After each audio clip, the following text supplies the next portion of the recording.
Hola, ¿qué tal amigos? El día de hoy vamos a hacer algo diferente. Les voy a hablar sobre un autor del cual nunca he narrado nada. Es Alfredo Bryce Echenique.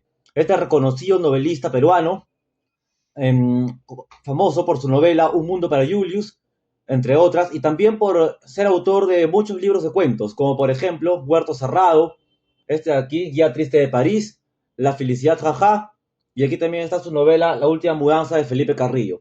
Pero yo les voy a narrar el libro que tengo aquí en la mano, que se llama La esposa del rey de las curvas. Es un libro de cuentos, tiene 10 relatos, pero yo les voy a narrar uno de ellos, el mismo que figura en el título. Bueno, ¿de qué trata el relato? ¿Quién era esta señora y quién era el rey de las curvas? Es lo que voy a narrar a continuación. El cuento está narrado por un niño de 5 años. Es un relato muy gracioso y un poco tierno, ya que está narrado por un personaje que es un niño de 5 años, que en realidad vendría a ser el autor, el mismo Bryce, ya que el personaje estudia en el colegio Inmaculado Corazón, y ahí también estudió Bryce, y las características del personaje son las mismas del autor.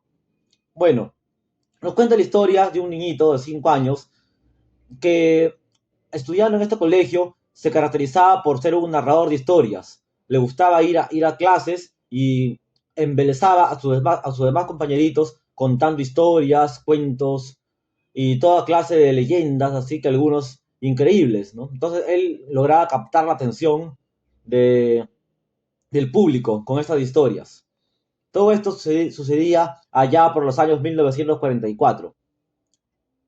Entonces, él siempre era así, luego le gustaba contar sus cuentos, sus historias, pero el problema se dio que de un cierto día uno de sus compañeros le dijo, oye, ¿sabes qué? Tú eres un mentiroso, tal por cual, eres un cuentacuentos. Y esta palabra a él le dolió mucho.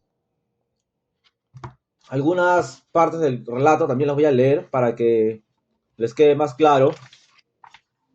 En sí, el cuento empieza de esta manera. Alguien en el Inmaculado Corazón, colegio norteamericano, a pesar de su nombre impolutamente español, allá por 1944, sin duda alguna, se le ocurrió calificarme nada menos que de cuentacuentos. Palabreja esta que hoy sí que se usa y mucho, me parece, para designar a aquellos magos de la palabra capaces de embrujar a un auditorio, grande o pequeño. Bueno, entonces él cuenta así que a él le dolió mucho esta palabra, fue la primera desazón de su vida, que uno de sus compañeros le dijera que no le quería nada, que no le quería ni lo que comes, ¿no? Entonces a él le dolió bastante esta palabra. Y esto, bueno, a raíz de esto, dice que estuvo triste muchos días, muchas semanas, años, muchos siglos. Acá vemos esta característica, este recurso, exageración del autor, ¿no? Que nos dice que estuvo muchos siglos así deprimido. Lo voy a leer aquí para que lo tengan claro. Él dijo, y tuvo que pasar mucho tiempo, siglos en realidad, tuvieron que pasar antes de que yo lograra deshacerme para siempre de aquella galopante desazón. Sí, miles y miles de años pasaron y todos ellos repletos de noches y más noches de una profunda inquietud infantil y de una infinita cantidad de desosegados días con sus interminables y agotadoras noches de zozobra, de insomnio, de infelicidad y todavía millones de años más, de días y de noches enteritos e interminables llenos, repletos de inmensa soledad y de angustia.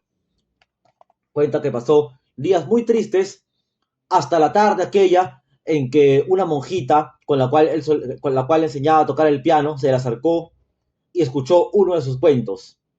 Y la monjita le dijo que él no era un cuentacuentos, sino un storyteller. Esta palabra inglesa que se traduce como un narrador. Entonces esto lo reconfortó y le hizo ver que él no era un cuentacuentos. Él cuenta esta parte de esta manera. Y hasta la deliciosa tarde aquella en que fui a hablar con Sister Mary Agnes, la monjita de Estados Unidos que yo más amaba de todas en el colegio de mi infancia, la del piano. Y aquella tarde milagrosa yo le conté uno de mis cuentos, uno solo, lo recuerdo como si fuera ayer, y lo sigo viendo y oliendo mi cuento sobre la grande y estrecha amistad que me unía al muy orondo pavo real del colegio. Entonces la monjita tamborileó traviesamente sus dedos dulces y mágicos sobre mi mano y muñeca derechas que andaban en pleno shopping, y con tan solo pronunciar la mágica palabra storyteller, que significa narrador, me liberó para siempre de ser un niño tembloroso y culpable, un atroz y a la vez un aterrado cuentacuentos.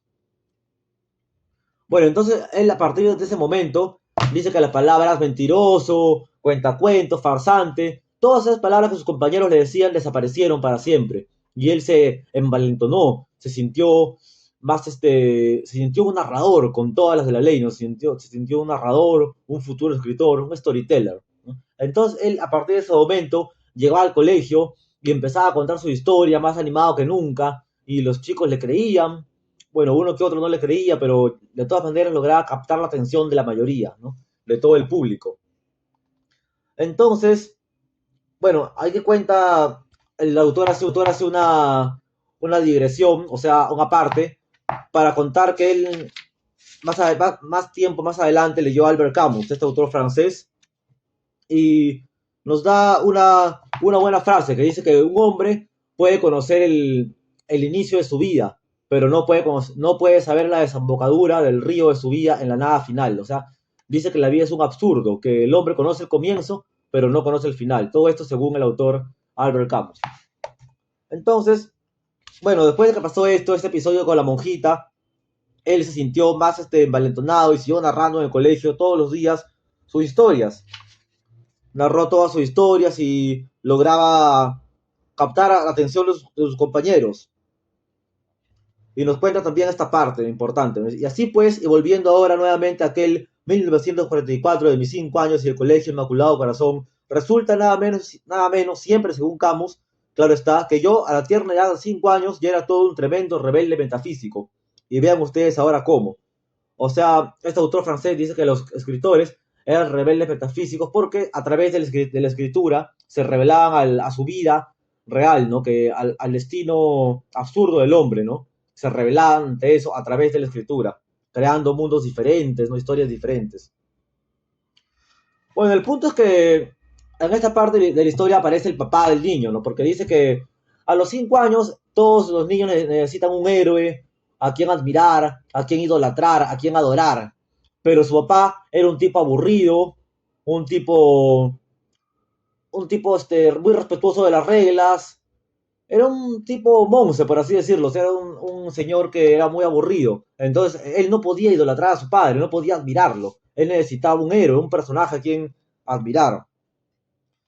Pero mi padre, tímido entre los tímidos, rígido entre los rígidos y muy callado entre los mudos, incluso, era cualquier cosa menos un hombre idolatrable. Lo respetaba todo, tanto y tanto a mi papá, me consta, le juro, que me consta a mí, su eterno y aburridísimo copiloto, un viejo Pontiac siempre impecable, azul marino y lento, que por temor a pasarse el siguiente semáforo, mi padre era capaz de detenerse incluso en el anterior, y las únicas curvas que daba bien eran aquellas destinadas a evitar un bache de la avenida Salaberry, tanto de ida como de vuelta de su oficina en el centro de Lima. O sea, era un tipo aburridísimo, pues, ¿no? Entonces, hasta que cierto día, bueno, este señor que trabajaba para una empresa lo llama su jefe y le dice: señor Santiago, no es posible que usted siga andando con ese auto del Rey Pepino, ese viejo carro, esa chatarra que tenía el señor, ese viejo Pontiac. No es posible, señor. Oiga usted que usted siga andando con este carro. Por lo que la empresa, bollante como nunca en aquel año, o sea, había tenido buenas utilidades, ha decidido regalarle este nuevo carro deportivo. Tome aquí la llave, señor. Entonces el jefazo le regala un auto Ford deportivo, un Ford Coupé azul. Y el papá obviamente lo recibe, ¿no? Este señor siempre se encargaba, era un trabajador modelo, un empleado modelo. Se había encargado del balance anual de la empresa, no solamente había hecho los planos del nuevo edificio, de la nueva sucursal, no solamente de Lima, sino de 15 sucursales más de provincia, había confeccionado el uniforme modelo para los porteros, para los sensoristas, para los jefes, un montón de cosas que ni siquiera le habían pedido, ¿no? Él había hecho esos deberes y obligaciones que nadie nunca le había asignado. Bueno, la cosa es que el jefazo le entregó la llave del auto, él la recibió y, bueno, salieron pues de la oficina con su hijo, con el niñito, subieron al auto, ¿no? Y pasaron por la avenida Salaberry, pero el señor iba lento, así que el niño igual no lo podía admirar, ¿no? Sentía todo muy triste, muy aburrido, y lo cuenta de esta manera. De vuelta a casa por la amplia y arbolada avenida Salaberry, con su paseo central para jinetes, amazonas y caballos de distintas escuelas de equitación. O sea, en esa época, la avenida Salaberry, estamos hablando de los años 40, año 44, 45, era una avenida llena de árboles, llena de árboles a ambos lados, ¿no? Bastante vegetación, ¿no?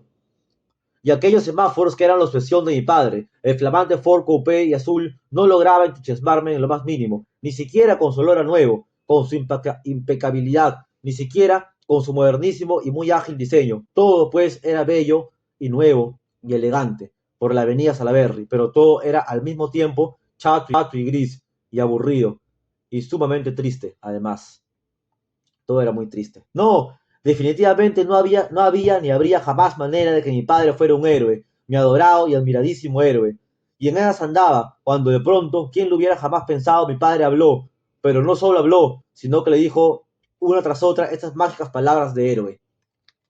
Le dijo unas palabras que lo hicieron convertirlo en el rey de las curvas, superando sin duda alguna incluso al verdadero rey de las curvas, al gran piloto peruano Arnaldo Alvarado, cuyo Ford ladrillo, del mismo año que el de mi padre, barría en las carreras con rivales llegados de toda América Latina y aún de los Estados Unidos, generalmente con autos más modernos.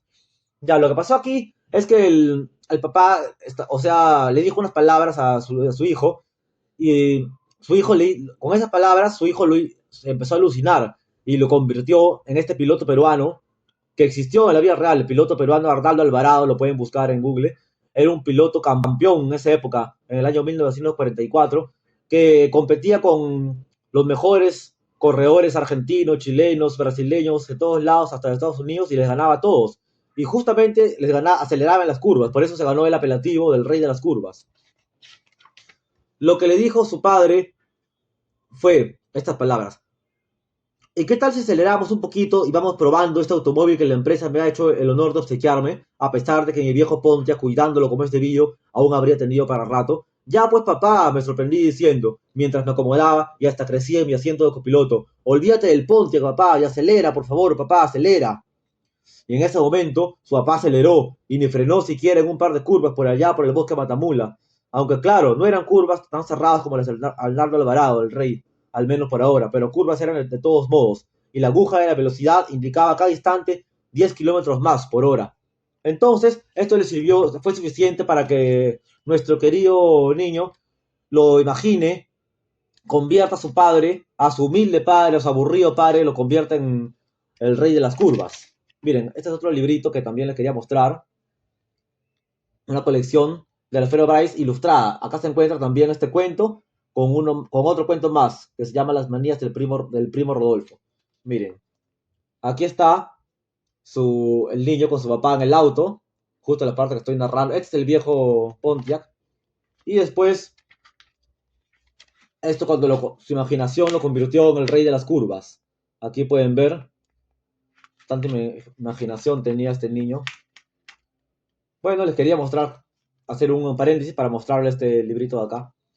Y bueno, entonces esto fue suficiente, como les contaba, para que el niño se imagine todo esto y convierta a su papá en el rey de las curvas, campeón mundial, todo eso, ¿no? Entonces, ya estaba así, estaba el máximo pico, ¿no? Su hijo estaba muy orgulloso, hasta que su papá tuvo que decirle algo que lo bajó de nuevo a su realidad.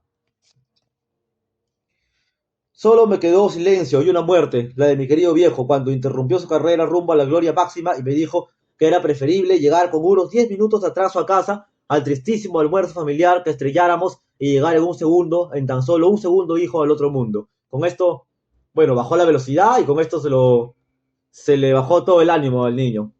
Chato destino el de este storyteller, madre Mary Agnes. Sin embargo, camusiano sin saberlo, ni mucho menos imaginarlo aún, una mañana de sol aterricé en el colegio convertido en el hijo del rey de las curvas. A partir de ese momento, ya nuestro querido personaje obviamente estaba envalentonado, ya era un storyteller, como usted recuerda, y llegó diciéndole a todo el mundo que él era el hijo del rey de las curvas, Hernando Alvarado. Entonces empezó a capturar otra vez, al embelezar a todos los niños, contándole estas historias, que su papá era Hernando Alvarado y que él era su copiloto, y que corrían siempre las carreras, ¿no? Y le contó todos los días venía con esta historia, ¿no? Contaba diferentes historias de cada carrera, ¿no? Al pie de la letra, y los niños captaba su atención y le creían, obviamente le creían, y logró captar a todo el público, ¿no? Que en los recreos, en las horas libres, pero siempre había uno que otro que no le creía, pues, ¿no? Entonces empezó a contar todo esto, que él era el rey de las curvas. Fueron meses, casi un año, ganando y ganando el circuito de Tocongo, a cada rato, por ejemplo, ante el extasiado alumnado del Inmaculado Corazón. Respondí a miles de preguntas y jamás me contradije. Por ejemplo, cuando uno de los alumnos me preguntó, páginas de un periódico en mano, ¿por qué diablos el padre que todos me conocían se llamaba Santiago y era muy alto? Mientras que el verdadero Hernando Alvarado era más bien un tipo bajo, bastante bajo. ¿Y por qué diablos el copiloto aquel que bajaba del Ford color ladrillo no se parecía ni en pelea de perros a mí, ni tampoco el auto color ladrillo del rey al copé azul de mi padre? Entonces, como les digo, siempre habían chicos que no le creían, pues lo cuestionaban, le decían, oye, ¿por qué tu papá es alto y el Hernando Alvarado es más bajo? El Hernando Alvarado tiene un carro color ladrillo y tu papá tiene un carro azul. Entonces no le creían, pero siempre nuestro personaje muy astuto tenía una respuesta, ¿no? Para poder salir de esto. Él les decía que ellos corrían a escondidas de su madre, que su mamá, o sea, su mamá no sabía que él acompañaba pues a su papá, ¿no? Dice que su mamá no sabía. Entonces le dijo, ¿y no te das cuenta, tontonazo, que si mi padre y yo corremos escondidas de mi madre, que moriría de miedo de saber la entera verdad, lo menos que podemos hacer es pintar escondidas el auto color ladrillo cada madrugada, antes de la carrera? O sea, él le decía que en la madrugada el carro que era color ladrillo lo pintaban azul, antes de cada carrera para que su mamá no lo reconozca, y que le habían pagado a los fotógrafos deportivos para que en vez de sacar la foto, para que en vez de sacar la foto a ellos, le saquen una foto a otros trabajadores, ¿no? A otros trabajadores de la empresa de su padre, ¿no? Que justamente se parecían a Alvarado y a su copiloto. O sea, una cosa así, le mentía, por decir un floro, pues, ¿no? Para que ellos le crean. Y le creían, claro, ¿no? Sabía mentir bien, sabía alucinar historias. No era que mentía, sino que le gustaba, era imaginativo, le gustaba contar historias. Bueno, y todo esto los alumnos le fueron creyendo, seguía capturando al público así por tiempo. Pues, nada menos que su madre, ella sí, lectora de Albert Camus por aquellos años 40 y 50, hoy tan lejanos, quien representó a la perfección el papel de rebelde física aquella prodigiosa mañana de mayo, que hasta el día de hoy lleva en el alma. O sea, su mamá le hizo un episodio que él nunca se va a olvidar, ¿no? Que hasta el día de hoy se lo recuerda. Y así resulta que andaba yo metido de lleno en una de las 1000 carreras de Hernando Alvarado allá en el jardín del Inmaculado Corazón, muy cerca de la puerta del colegio. Lo recuerdo clarito, cuando apareció ella en su Peugeot gris, afrancesada hasta en esto de los automóviles, como era ella, en un auto francés, ¿no? Y entonces sí, de golpe, e interrumpiendo torpemente, maleducadamente, incluso brutalmente la magia de mi relato, y además todo un nuevo récord mundial de velocidad del super rey de las curvas, que me acababa de sacar de la manga, en un desesperado afán de detener esa tan inmerecida desbandada, el colegio entero corrió hacia el automóvil ya detenido de mi madre, y las preguntas fueron millones, les aseguro, y toditas sin excepción destinadas a destrozar el universo mágico que yo, generosísimo el fondo, ponía a su alcance y disposición mañana tras mañana. O sea, los chicos que no le creían fueron corriendo hacia su mamá para preguntarle, ¿no? Hacerle preguntas para desenmascararlo, ¿no? O sea, como una venganza, ¿sabes? Había gente que no le creía, pues, ¿no? Y todas las preguntas fueron respondidas, ¿no? Por su mamá, con atención, sonriente. Pero él se sintió perdido al escuchar que el gordo Landazuri, ansioso, jadeante, amenazante, y como quien busca incluso su venganza todo al mismo tiempo, le preguntaba a mi mamá: señora, ¿es usted la esposa de Hernando Alvarado? Por supuesto que lo soy, hijito, por supuesto que lo soy. O el que todavía no les ha contado a Pepo que llevo años casada con el rey de las curvas. Pero señora, agregó, bastante enardecido ahora el incrédulo Landazuri, ¿es usted realmente la esposa de Hernando Alvarado? Pues sí, pues si Pepo lo dice, por supuesto que lo soy, hijito. Faltaría más. O sea, algunos chicos que no le creían querían como sea sacarle una mentira, pues, ¿no? Preguntando a su mamá.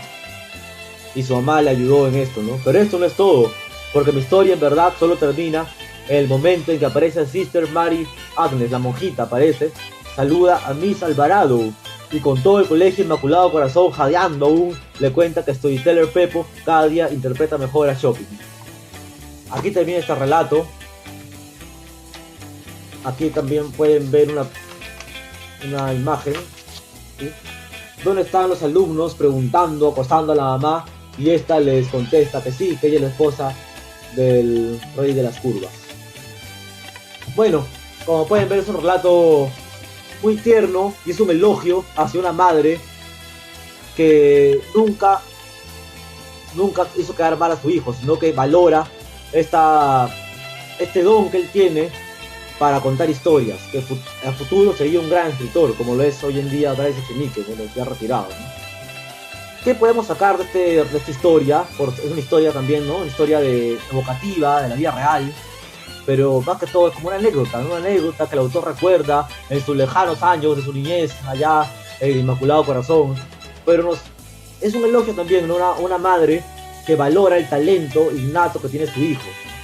Cualquier otra madre de repente me dice, no, él estaba hablando de tontería, yo no soy tal, pero sí, ella no, ella lo apoyó siempre con el talento que él tenía y finalmente él pudo llegar a ser un gran escritor.